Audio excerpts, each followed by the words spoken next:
Start करते हैं first law of thermodynamics के न्यूमेरिकल्स। आपको फर्स्ट लॉ ऑफ थर्मोडायनेमिक्स तो याद है। फर्स्ट लॉ ऑफ थर्मोडायनेमिक्स में क्या क्या पढ़ा था? dq is equal to du plus dw। dq क्या होता है? अमाउंट ऑफ हीट गिवन और taken out of the system.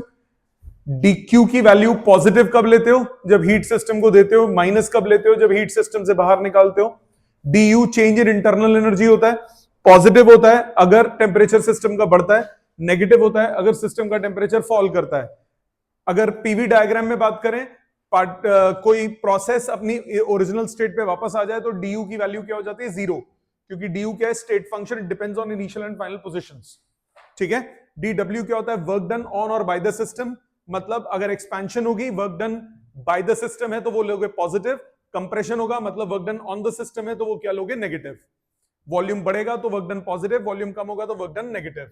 Let's start with the numericals. First question, if du and dw represent the increase in internal energy and work done by the system, by the system है मतलब expansion है, so dw भी positive हो गया, ये भी positive हो गया। in the thermodynamical process which of the following is true? so first में आपको du क्या हो गया? पॉजिटिव। dw क्या हो गया? Positive. which of the following is true? Check करते हैं। First, adiabatic process. In adiabatic dq क्या होगा? जीरो। ये हो गया du प्लस dw, तो du की value negative of dw। du की वैल्यू नेगेटिव dw, पहले ही करेक्ट हो गया। So A option is the answer. बाकी भी चेक करो। du ऑब्वियसली प्लस dw के बराबर नहीं होगा। ओके। आइसोथर्मल, आइसोथर्मल प्रोसेस में du क्या हो जाता है? जीरो। आइसोथर्मल प्रोसेस होता तो du क्या हो जाता? Zero. du equal to dw नहीं होता। एडियाबैटिक प्रोसेस है तो नेगेटिव है, तो पॉजिटिव तो ऑब्वियसली नहीं है। और du माइनस dw आइसोथर्मल में तो हो ही नहीं सकता, क्योंकि du की वैल्यू क्या होगी? जीरो। पहला क्वेश्चन क्लियर सबको? सेकंड पे आ जाइए। सेकंड में आपको क्या बोला? Q, E and W denote respectively the heat added, change in internal energy and work done in a closed cyclic process.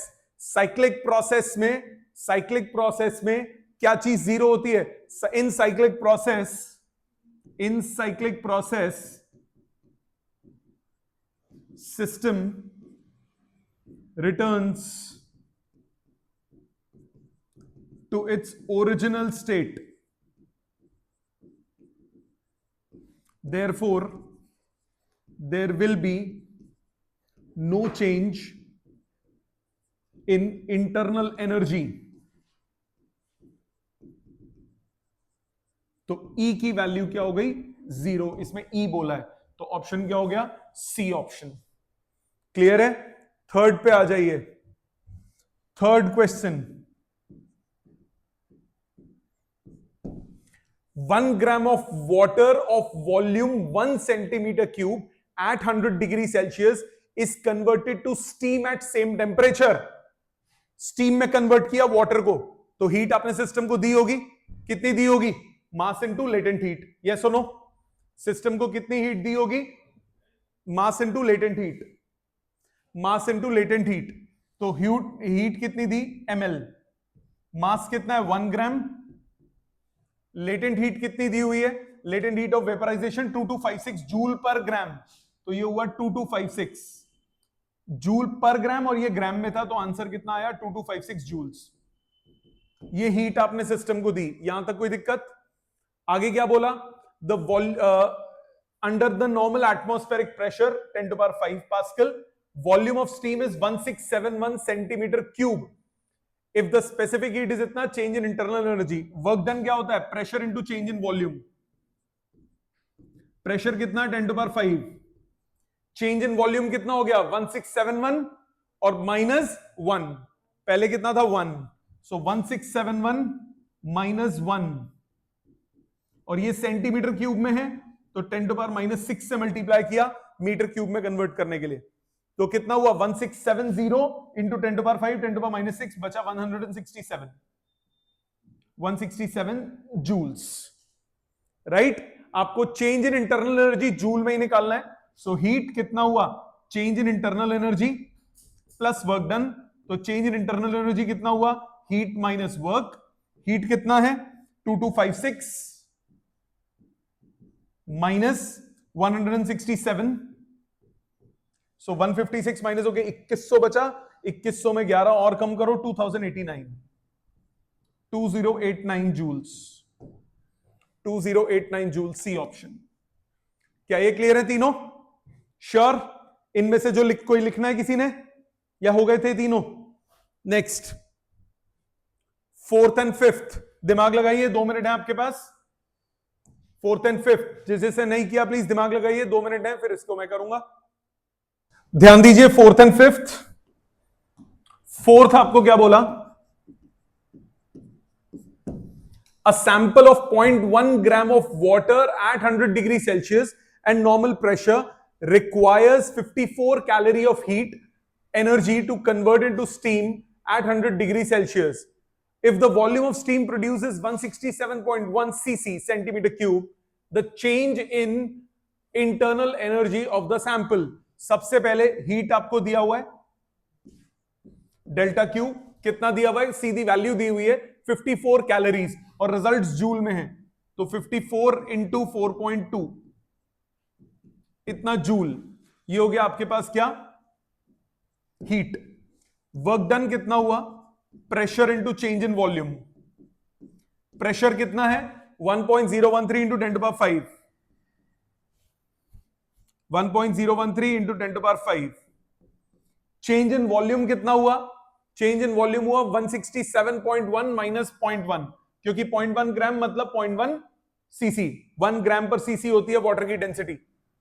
ये हो गया 167.1 माइनस 0.1 सेंटीमीटर क्यूब है, 10 टू पावर माइनस 6 से मल्टीप्लाई। क्लियर? अप्रोक्सीमेट आंसर ये कितना आएगा आप बताओ मेरे को, इसको 1 सोचो, 10 to power 5, 10 to power minus 1, ये आ गया 167, तो ये आ जाएगा 16.7, 16.7 जूल्स। मानते हो? तो आपके पास चेंज इन इंटरनल एनर्जी कितना हुआ? Delta Q minus delta W. So 54 into 4.2, 54 into 4.2, यह आता है 226.8,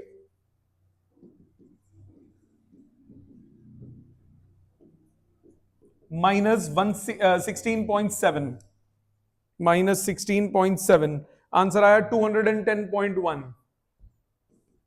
210.1 जूल्स। थोड़ा बहुत फर्क आ रहा है, ये 013 की वजह से आंसर 210 के सबसे क्लोजेस्ट ये रहा। ठीक है, समझ में आ गई बात? आ जाते हैं फिफ्थ पे।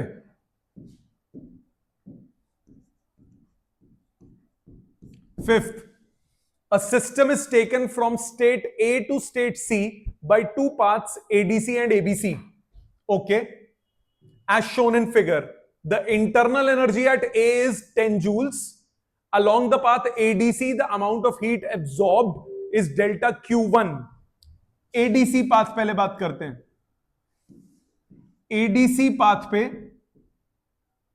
डेल्टा Q1 आपको दिया है 50 जूल्स, डेल्टा W1 आपको दिया है 20 जूल्स। पाथ ABC पे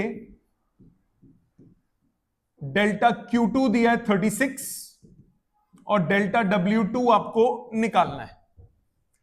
ए पे इंटरनल एनर्जी दी है, उसका कोई काम ही नहीं है, क्योंकि इनिशियल और फाइनल पॉइंट सेम है।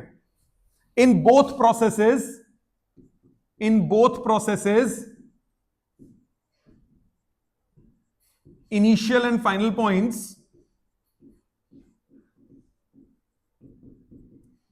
are same. Therefore, delta U is same for both the processes. Yes or no? Change in internal energy सिर्फ किस पे डिपेंड करता है? स्टार्टिंग और एंडिंग पॉइंट पे। मतलब डेल्टा U अगर मैं फर्स्ट वाले से निकालूं वो होगा delta Q1 minus delta W1, और सेकंड से निकालूं तो delta Q2 minus delta W2। Value डालो, डेल्टा Q1 कितना है 50, डेल्टा W1 कितना है 20, डेल्टा Q2 कितना है 36, डेल्टा W2 आपको निकालना है। So 30 is equal to 36 minus delta W2, so delta W2 कितना आया 6 जूल्स। आंसर हो गया ए ऑप्शन। क्लियर? समझ में आ गया? अगर क्वेश्चन में बोला होता कि सी पॉइंट पे इंटरनल एनर्जी निकालो, तब ये यूज होता ए वाला, क्योंकि सी और ए का डिफरेंस कितना हो जाता? डेल्टा U2 को 30, फिर उससे निकलता हमारा ए का, सॉरी बी का, सी का।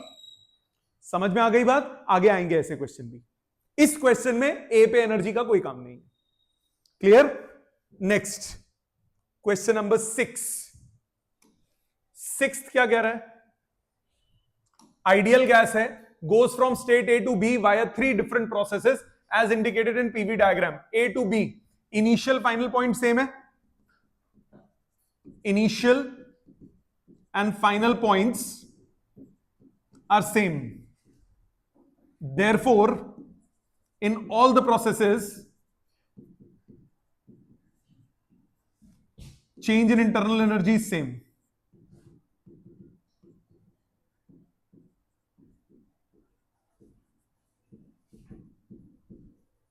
Isn't it? Change in internal energy same है, मतलब ये सी और डी तो वैसे ही आउट ऑफ द क्वेश्चन हो गए, तो आंसर या तो ए होगा या फिर बी होगा अभी तक का पढ़ के। इसके बाद बोला Q1, Q2, Q3। अब एक बात बताओ, delta Q is delta U plus delta W, ये सबके लिए कांस्टेंट है। जिसका डेल्टा Q W ज्यादा होगा उसका डेल्टा Q ज्यादा होगा। डेल्टा W किसका सबसे ज्यादा है? 1 का, उससे कम 2 का, उससे कम 3 का। कैसे पता? एरिया, एरिया सबसे ज्यादा कौन कवर कर रहा है? फर्स्ट। सो एरिया आप क्या बोलोगे? Since area under first is maximum, therefore delta W1 implies delta Q1 is maximum. Similarly, for other processes, so delta Q1 greater होगा delta Q2 से और greater होगा delta Q3 से। Q1 Q2 Q3 बड़ा है। समझ में आ गई बात? तो ऑप्शन हो गया ए। इजी क्वेश्चंस, पक्का? नेक्स्ट 7, 8, 9, 7th पे आते हैं। पहले 7th में कह रहा है the internal energy change in a system that has absorbed 2 kilo calorie of heat. Absorb किया तो गेन किया, तो Q क्या हो गया? पॉजिटिव। तो आपके पास आया डेल्टा Q, यह आ गया plus 2 kilo calories, plus 2000 calories. देखते हैं कन्वर्ट करना पड़ेगा जूल्स में। रिजल्ट्स 4.2 से मल्टीप्लाई करो, 8400 joules. and done 500 joule of work is done, so delta W कितना हुआ? 500 joules। आपको क्या निकालना है? Internal energy change. Delta U क्या हुआ? Delta Q minus delta W। Work done by the system क्या लेते हो? पॉजिटिव। ऑन द सिस्टम क्या लेते हो? नेगेटिव। ये बाय द सिस्टम है, सो 8400 माइनस 500, आंसर आ गया 7900 जूल्स। 7900 जूल्स, ये आंसर हो गया। ठीक है, अगर ऑन द सिस्टम वर्क होता तो माइनस 500 लेते, तो आंसर आता 8900। क्लियर? नेक्स्ट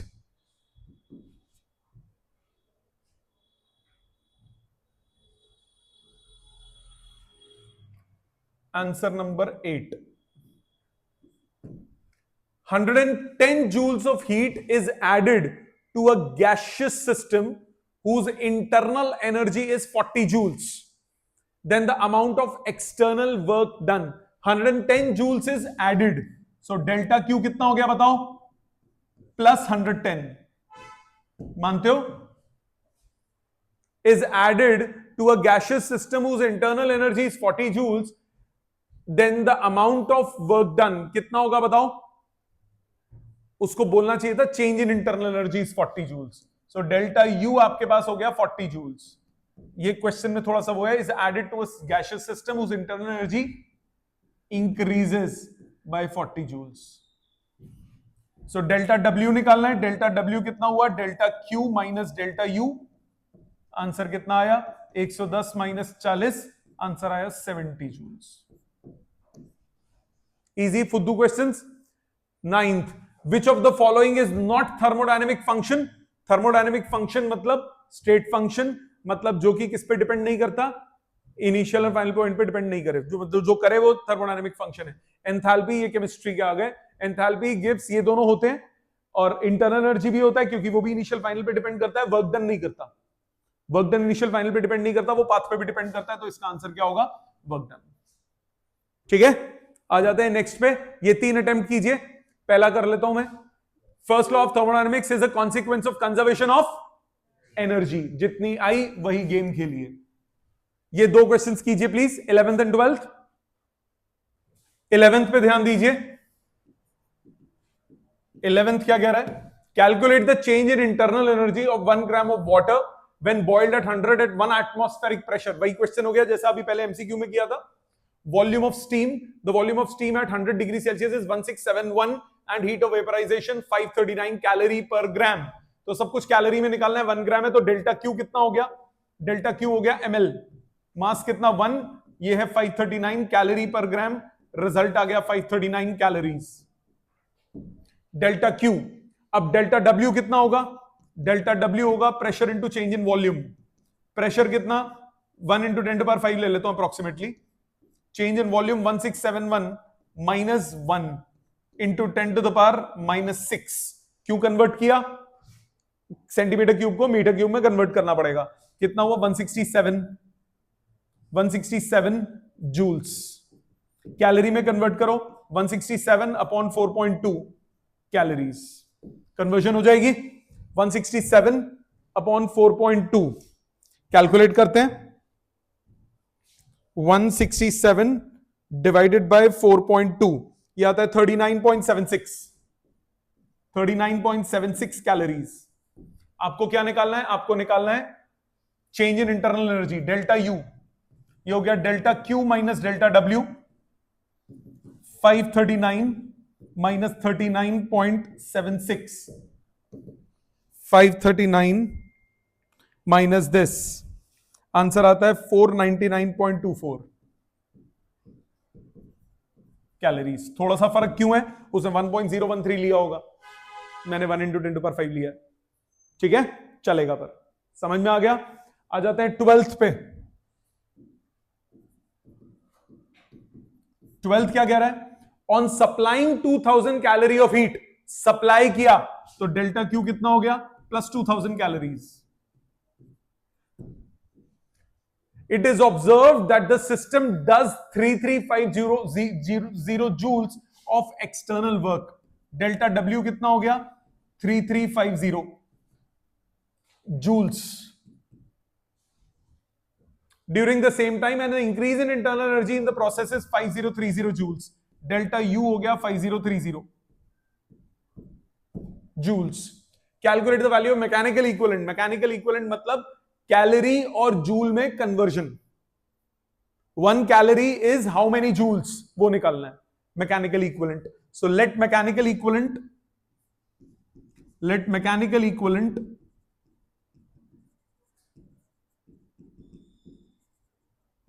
इज जे, इसको जे से रिप्रेजेंट करते हैं, तो डेल्टा डब्ल्यू कितना हो जाएगा 3350 जे कैलोरीज, डेल्टा यू हो गया 5030 J calories, oh divided by, sorry joule में था ना, जूल को कैलोरी में कन्वर्ट करेंगे तो डिवाइड करेंगे, divide by J calories. Delta U कितना हो गया 5030 divided by J calories. Apply करो, 2000 is equal to 3350 by J plus 5030 by J, तो जे की वैल्यू कितनी आई 8380 divided by 2000, 8.38 divided by 2, 4.19 joule per calorie. समझ में आया, मैकेनिकल इक्विवेलेंट का मतलब क्लियर है, क्लियर, ऑनलाइन सबको समझ में आ गया बेटा, ऑनलाइन सब बच्चों को। आ जाते हैं नेक्स्ट 13th 13th क्वेश्चन, बहुत आते हैं इस टाइप के क्वेश्चन, पिछली एक्सरसाइज में भी थे, इसमें भी है। 1 mole of an ideal gas undergoes a cyclic change A B C D, calculate the work done। Individual निकालना है, ग्राफ बनाते हैं पहले। पहला मैं करता हूं ऐसा, अगला आपको करने दूंगा।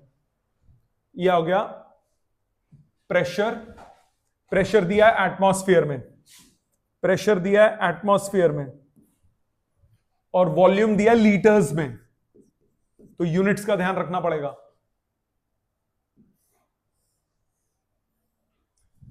गया ए से बी, बी से सी और डी, ऐसे गया प्रोसेस। डी पे प्रेशर है 2 एटमॉस्फेयर, ए पे है 5 एटमॉस्फेयर, यहां वॉल्यूम है 1 लीटर और यहां है 3 लीटर्स। अब इंडिविजुअल वर्क, पहला ए से बी का वर्क कितना होगा, ए से बी का वर्क कितना होगा, ये एरिया पूरा पॉजिटिव, तो पहले तो पॉजिटिव वर्क होगा, एरिया हो गया 5 atmosphere into 2 litres, 5 atmosphere into 2 litres, convert करो 5 इंटू 1.01 इंटू 10⁵ क्वेश्चन में दिया है, वही लेना पड़ेगा। 2 1 लीटर कितना होता है 10⁻³ मीटर क्यूब, कितना आ गया 5 2 10, 10⁻6, 10⁻6 1.01 इंटू 10⁻3 आया 1010 जूल्स, 1010 जूल ए से बी का। फिर बी से C, there is no area, work done कितना हो गया 0। सी से डी नेगेटिव वर्क होगा, negative 2 atmosphere into 2 litres, 2 atmosphere length into breadth into 2 litres, तो ये हो गया negative 2 into 1.01 into 10⁵ into 2 into 10⁻³ ठीक है। कैलकुलेट करो कितना हुआ 10⁻2 101, 101 इंटू 4 404 माइनस 404 जूल्स। और डी से ए का वर्क डन कितना हो गया, फिर से 0। पहला पार्ट सबको क्लियर, फर्स्ट पार्ट सबको clear. Second part, net work done in the process, net work done in the process, network हो गया, नेटवर्क हो गया एरिया एनक्लोज्ड, एनक्लोज्ड एरिया कितना हो गया 3 इंटू 2, 3 एटमॉस्फेयर इंटू 2 लीटर्स, ये आ गया 606 जूल्स, 606 जूल्स। यहां तक क्लियर, 606 जूल, चारों को ऐड कर दो ना, वो भी आ जाएगा, एक ही बात है। ठीक है, अगला efficiency of the process, efficiency of the process. Efficiency का मतलब क्या होता है, work upon input, work upon input, जितना आया, वर्क अपॉन जितना आया, वर्क डन कितना है 606, नेट वर्क डन है 606, इनपुट कितना है 1010 इंटू 100, अप्रोक्सीमेट आंसर आ गया 60%। 600 और 1000 कंसिडर कर लो उसको, 60%। Fourth part, net change in internal energy, it's a cyclic process, process is cyclic, therefore there is no net change in internal energy। Clear बेटा,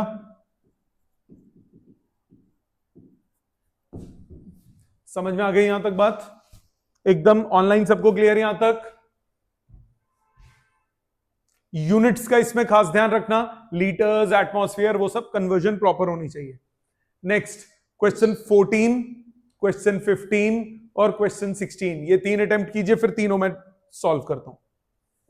14, 15 और 16 तीनों पहले सॉल्व कीजिए, चेक कीजिए। 14th कह रहा है figure represents the pressure volume graph of a gas from the graph calculate. Okay, graph को नीचे बना लेते हैं।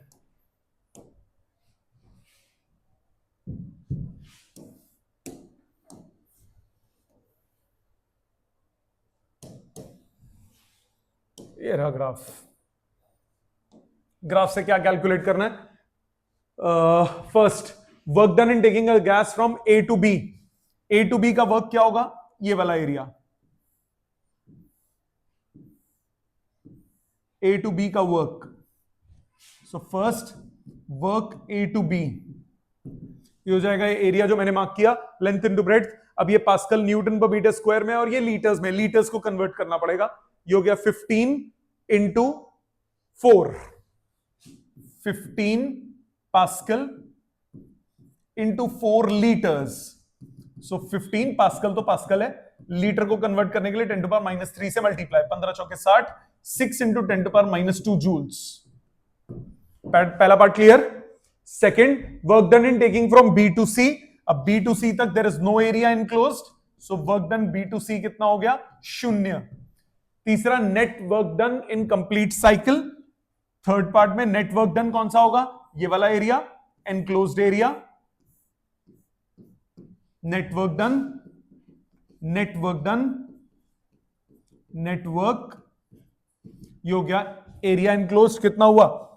15 में 6 गए 9, 9 pascal, 9 pascal multiplied by 6 to 2 4 litres, ये हो गया 36 into 10 to the power -3 joules.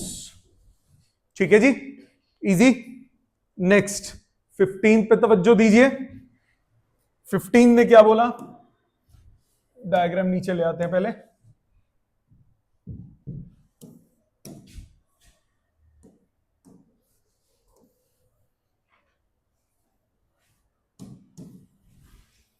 Fifteenth क्या बोला? The internal energy of system process दिया हुआ है, internal energy at D is 100 joule. Internal energy at D, इस पॉइंट पे इंटरनल एनर्जी एट डी ये दिया है 100 joules. Okay, calculate the internal energy of system at A. A पे internal energy निकालना है, ए पे इंटरनल एनर्जी निकालना है। तो प्रोसेस ए से डी का कंसिडर करो या डी से ए का कंसिडर करो। ठीक है, if 10 joule of heat is given in the form of state to D, मतलब डेल्टा क्यू कितना दिया हुआ है? इस 10 joule if 10 joule of heat is given from state D to state A, delta Q दे दिया 10 जूल्स, डेल्टा क्यू दे दिया 10 जूल्स। अब डेल्टा डब्ल्यू कितना होगा? डेल्टा डब्ल्यू होगा ये एरिया नेगेटिव, डेल्टा डब्ल्यू कितना होगा? Negative, minus length into breadth. Length कितना हो गया? 10 पास्कल और ब्रेड्थ कितना है? 5 metre cube. 10 pascal 5 metre cube minus 50 joules. So delta U कितना होता है? Delta Q minus delta W, 10 minus -50, ये हुआ 60 joules. Change in internal energy, change क्या होता है? Final minus initial. तो ए पे इंटरनल एनर्जी कितनी होगी? 60 प्लस डी पे इंटरनल एनर्जी, डी पे कितनी है? 100। आंसर आ गया 160 जूल्स। पहला पार्ट क्लियर, पहला पार्ट समझ में आ गया। Second, net work done by the cyclic process. Net work done कितना होगा? एनक्लोज्ड एरिया, ये वाला एरिया। नेटवर्क कैसे निकालोगे? ट्रेपीजियम का एरिया। सो नेटवर्क कितना होगा? नेटवर्क ये हो जाएगा area of trapezium, half sum of parallel sides, ये कितना हुआ? 5 और ये कितना हुआ? 2। 5 प्लस 2 इंटू परपेंडिकुलर डिस्टेंस कितना हुआ? 30, ये हुआ हाफ इंटू 7 इंटू 30, 15 सत्ते 105 जूल्स। क्लियर? समझ में आया? ऑनलाइन सबको क्लियर बेटा? Yes sir. ठीक है। और एक और चीज, ये एंटी क्लॉकवाइज घूमा है इसीलिए पॉजिटिव आंसर है। यहां से शुरू हुआ, ये पॉजिटिव वर्क ज्यादा है, नेगेटिव वर्क कम है। ठीक है, लास्ट क्वेश्चन पे आते हैं, 16th पे। इसमें भी डायग्राम दे आते हैं नीचे।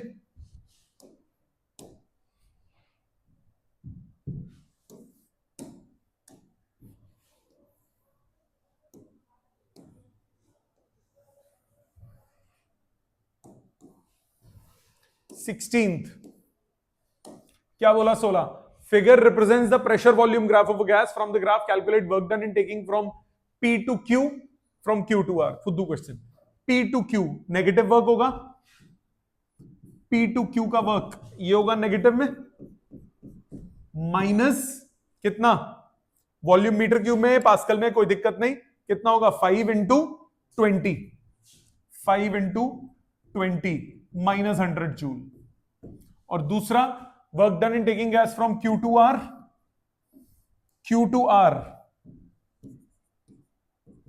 Q से R ये पूरा एरिया